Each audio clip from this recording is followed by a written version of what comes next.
The help of volunteers is needed now more than ever before. And joining us now to discuss the effort is former Navy SEAL and newly appointed Chief of External Affairs for AmeriCorps, Carl Higbie. Thank you for joining us this morning, Carl. Thanks for having me. So before we get into ways that people can volunteer, tell us, why is this important? What's the importance of volunteers? Well, so right now, when you have these major storms and there's mass devastation in the communities, the only way to really do this properly is to get volunteers from the community in there to help remove debris, help clean out houses, tear down walls and things like that. We just simply don't have enough federal paid staff to make these things happen in a timely fashion. FEMA is doing a phenomenal job in Texas right now, but the large part of what the recovery is volunteer work. And right now, President Trump appointed two people, Deborah and Chester, from Florida. They were originally Florida members of AmeriCorps and Senior Corps, and so they're going to make sure that Florida is well taken care of in this, but we still need volunteers because we've diverted so many of the volunteer resources to Texas. So if you can go to nationalservice.gov, we need your help. So we hear that they need about 17,000 volunteers so far this morning. There are about 7,000, that have registered. Right.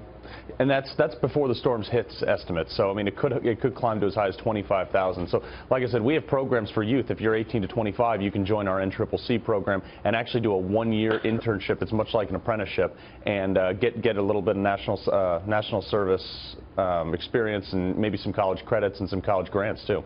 And so what are the different ways that people can volunteer to help out down there in Florida? So right now we have, a Senior Corps is well populated in Florida. We have over 10,000 volunteers just there. But the problem is, because they're residents there, they're going to be spending a lot of their time and effort cleaning up their own houses and their own communities. So we're going to need more people to do that. Right now, the big thing is everybody needs to get out of Dodge. The evacuation orders are not a suggestion. You need to leave for your own safety. When we come back in, that's when we'll start resourcing the volunteer efforts we have. But right now, listen to local authorities. In the next week or so, we'll be back in there. But keep your eye on nationalservice.gov so we can get you involved. Carl, what are some of the preparations that are being taken right now? So right now we have over 18,000 gallons of water standing by. We have 7,500 prepared meals. We have thousands of people.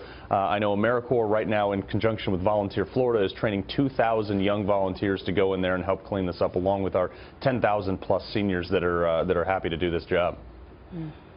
So once again, if we're sitting at home and we want to get involved, we don't live there in Florida, what should we do?